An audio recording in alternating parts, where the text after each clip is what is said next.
Actually po, alam ko na nag-aalala kayo. Ano naman po yun? Isang bagay na nag-e-evolve.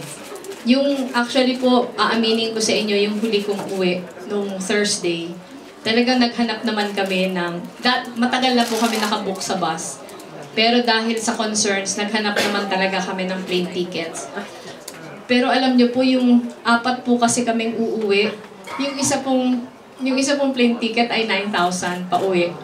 Napakamahal po ng plane ticket papunta sa amin, yung bus po 1,000 lang. Parang kung magbabayad ako ng 9 times 4, kaya ko na sigurong arkilahin yung buong bus.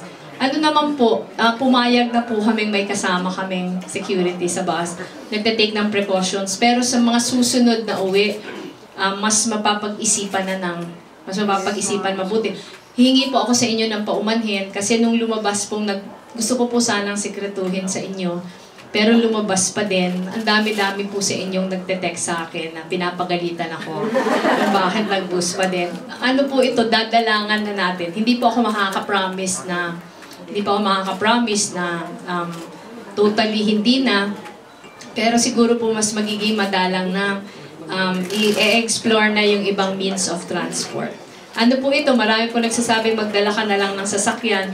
Pero alam niyo po, kung familiar po kayo sa pag-uwi sa amin, mas delikado po magdala ng sariling sasakyan kasi hindi pa po okay yung mga roads namin. Mas safe po talaga, mas malayo sa aksidente yung bus.